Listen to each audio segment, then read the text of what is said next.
What's up, everybody? Brothers, sisters, psychonauts, and seekers of truth. It is Anonka, and welcome to my bazaar. Today, I have an LSD/cocaine chirp report for you. The title of this chirp report is Who the Hell Am I? And was submitted to Erowid in 2007 by the user Just Some Dumb Kid. With all that being said, let our story begin. Well, I'm not going to bother anybody with the details regarding how it began.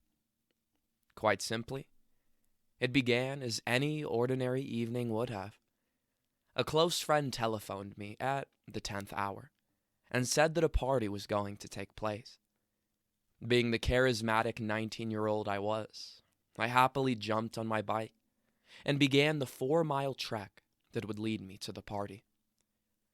I had never been a particularly popular student, and rumor had it there would be several of the cool group at the party.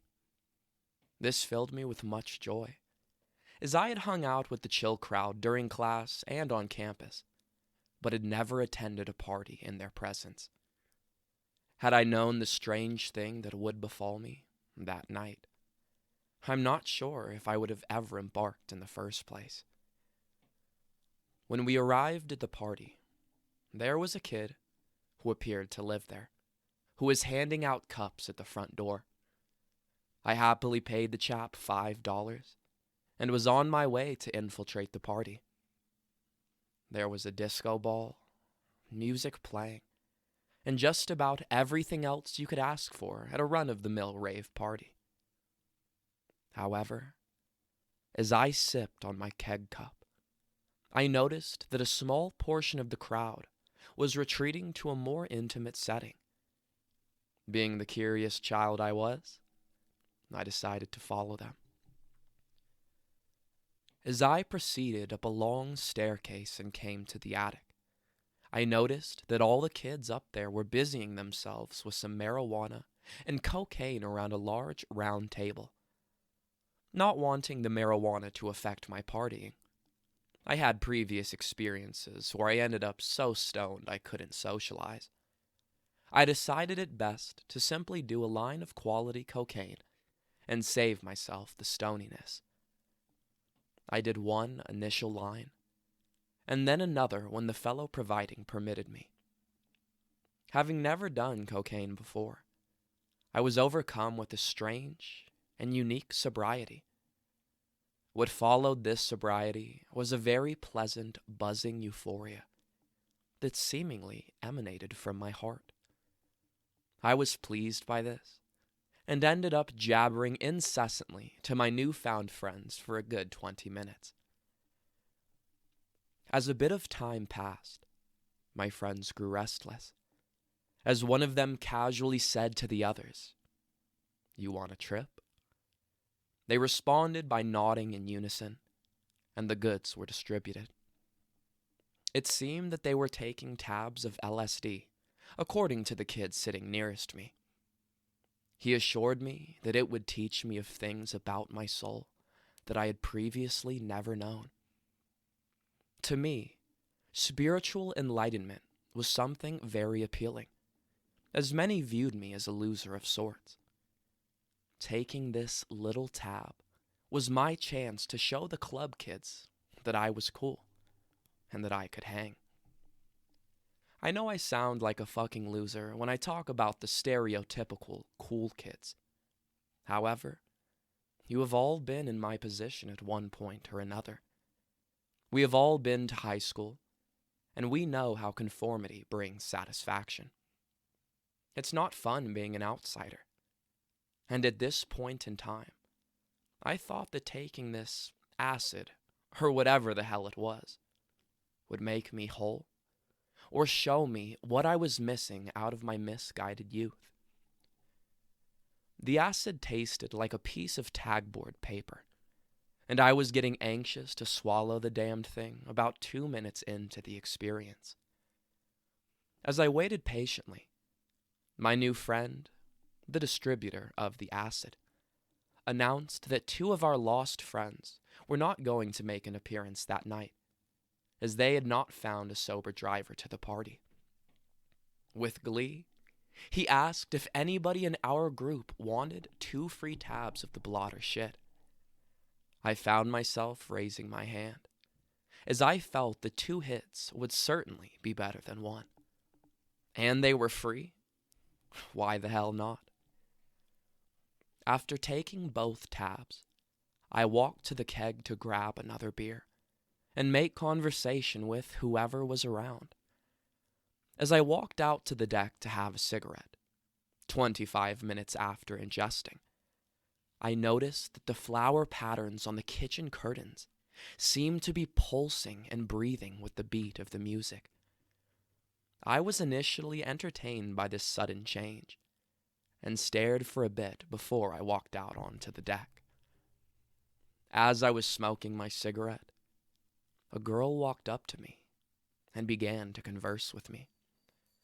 I initially thought that she might have been taken by my physical appearance, but then she began a story about how she forgot her cigarettes in her friend's vehicle, and the desperate conclusion of how she was out and needed more to feed her addiction. What the hell is going on? I asked myself. It was almost as though this girl had taken 25 minutes to explain her situation to me, and I already knew exactly where she was going with it, and had a cigarette in my hand. Why did she have to waste 20 minutes of my time to ask me for a silly cigarette? Why the hell was I paying so much attention to this thought? Damn, man. I think I'd started tripping at that point. I lost track of time for a second, and then came back as I handed a random girl a cigarette. I walked inside to get my bearings, and was greeted by strange, morphing figures. I had a good memory of the furniture arrangement in the house, and the living room I saw did not resemble the one I had left. The couch seemed to be pulsating blissfully in response to the couple that was laying on it, and the grandfather clock was chiming the 3rd hour, as if signaling us that it was time to leave, and I was too fucked up to drive. At this point, I walked to the bathroom and began to splash cold water on my face, as it was the only thing I could think of at that point to make things better. However, as I continuously splashed water on my face, I knew that it would do no good. The cocaine was wearing off, and I realized the fact that I had most likely taken something that would not wear off for a long time.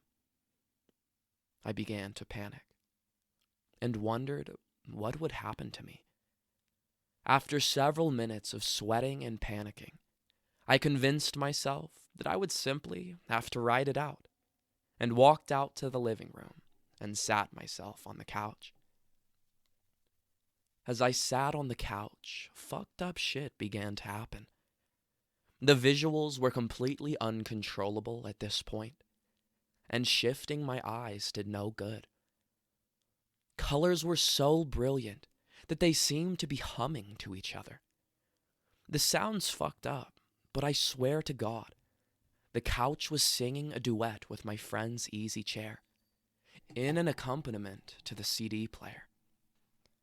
This strange humming noise was always in the back of mine. As I tried to comprehend this, a good female friend of mine sat down next to me.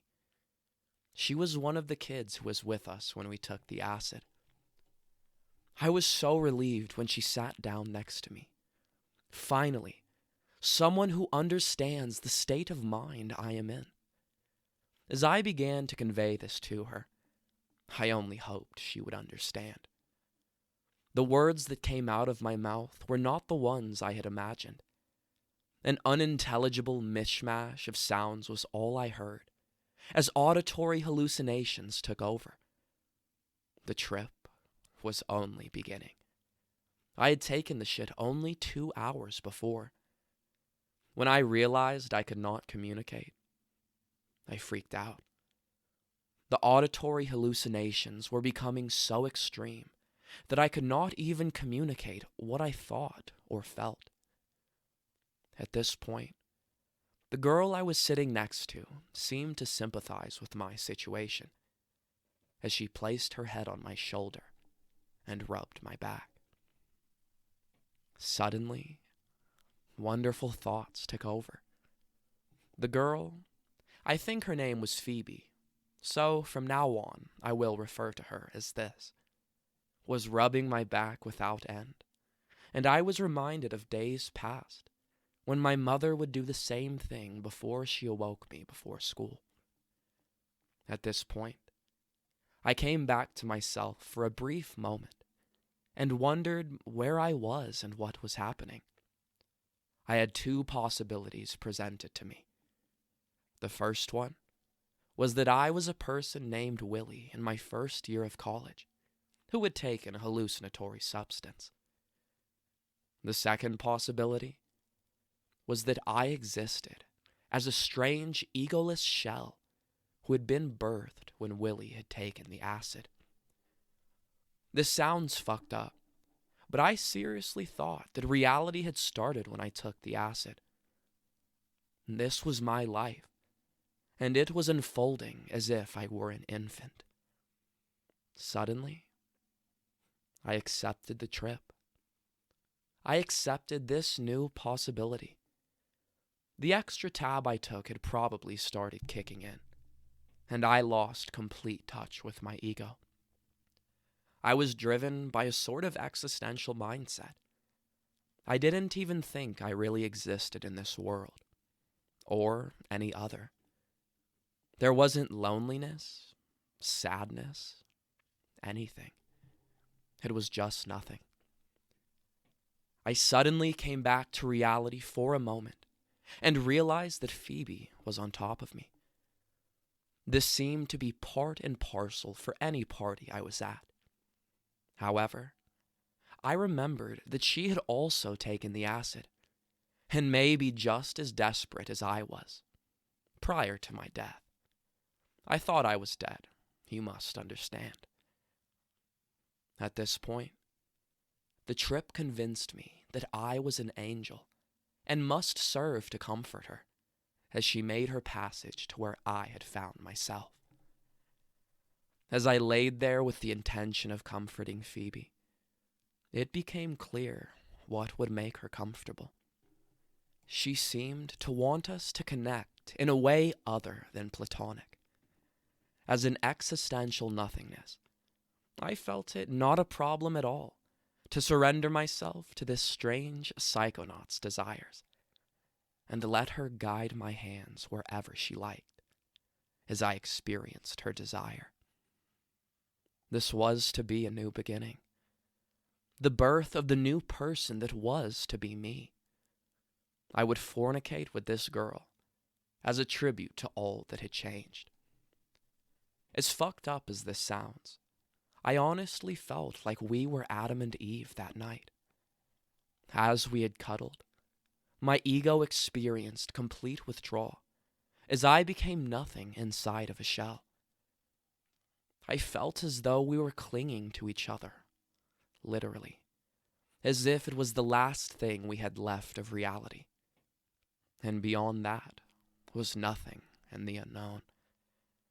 If I had not spent time with Phoebe that night, I feared that I may have died. After somehow exchanging phone numbers, don't ask me how, I was on my way.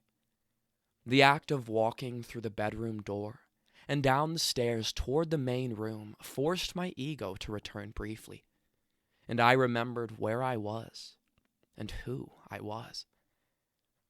It was at this point that I remember actually taking the acid and remembering that I was tripping.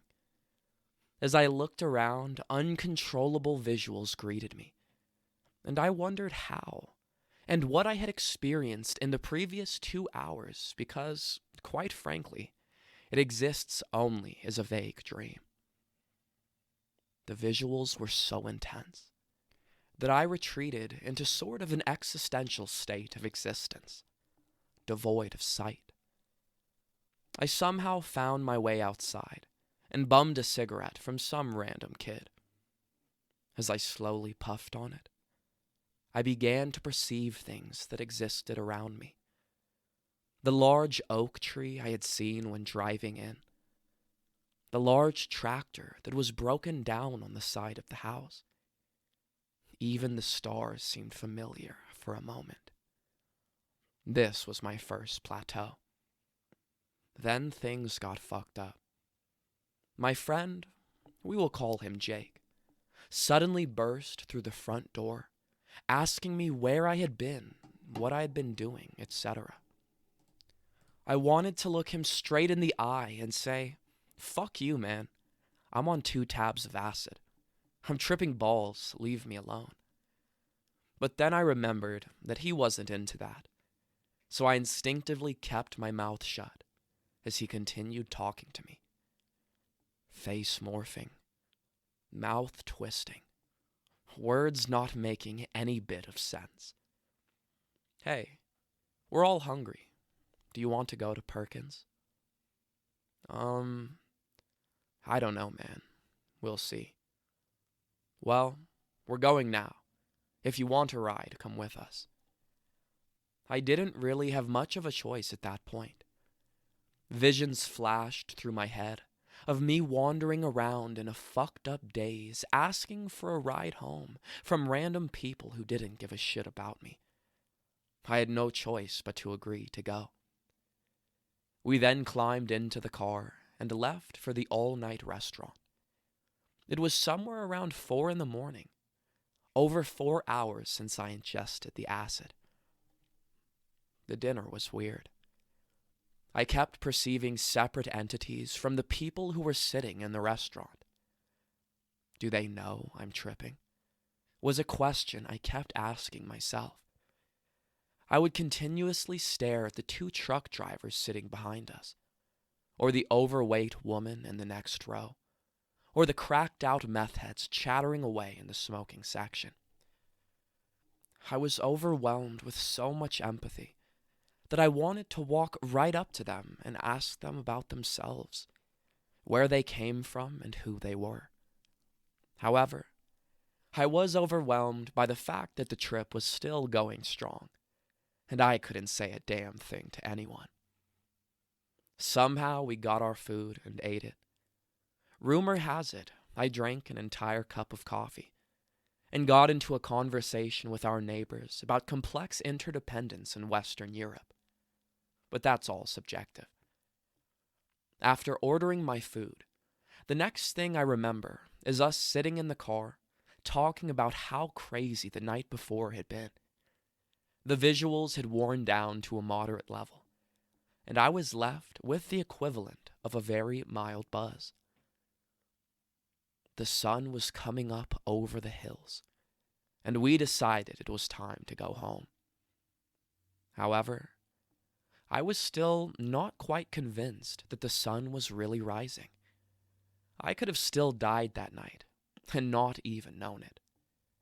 I have so much more respect for psychedelics after that fateful night. I had no idea what I was getting myself into, and am very lucky I have as calm of a mind as I do, because otherwise, I might have been toast.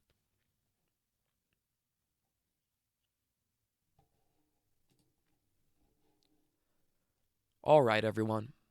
That is the end of our story. If you enjoyed it, don't forget to like, share, subscribe. Share with us your LSD experiences down in the comments below. Check out the other videos and playlists on my channel, and I will see you in the next one, fam. Deuces.